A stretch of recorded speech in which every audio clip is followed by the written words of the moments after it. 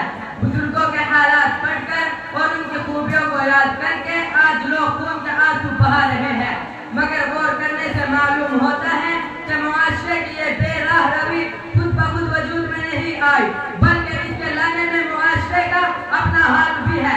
अगर आज का मुसलमान अपनी औलाद को इस तालीम और तरबियत से आरास्ता करता जिससे हमारे बुजुर्गों ने अपनी औलाद को आरास्ता किया था, तो यकीनन हमारे मुआशरे में आज वो बीमारियां जड़ न पकड़ती और औलाद भी अपने वालिद के गिरबान पर हाथ न डालती और मासूम माँ को जुल्म का निशाना न बनाती। आज भी हमारी तमाम बीमारियों का इलाज हो सकता है, बशर्ते कि उन मरीजों को कुरान और सुन्नत के दारुल शिफा की तरफ लाया जाए। उम्मत मुस्लिमा के आलम बरदारो, आप हज़रात के सामने कुरान पाक की जो आयत तिलावत की गई है, उसमें अल्लाह ताला ने मुआशरे के नौजवान फर्जंदों की एक बीमारी का इलाज बतलाया है और ऐसा कामयाब नुस्खा बयान किया है कि अगर इंसान उसको अपना ले तो दुनिया और आखिरत की कामयाबी से हमकिनार हो जाए।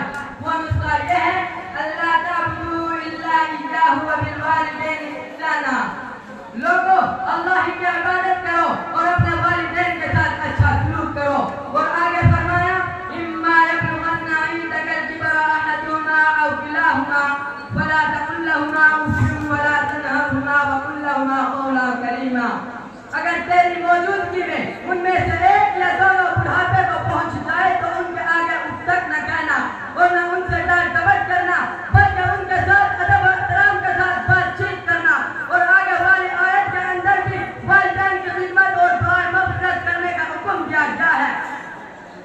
मेरे मुसलमान भाइयों, आप सल्लल्लाहु अलैहि वसल्लम से अहले आराफ के बारे में पूछा गया कि वो कौन लोग हैं, तो आप सल्लल्लाहु अलैहि वसल्लम ने फरमाया कि वो लोग हैं जो अपने वालिदैन की मर्जी और इजाजत के बगैर जिहाद में शरीक हो गए थे और शहीद भी हो गए थे।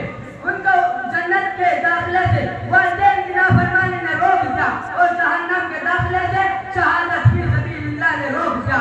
इस हदीस से मालूम होता है कि जायज़ कामों के अंदर भी वालिदैन की रज़ामंदी जरूरी है।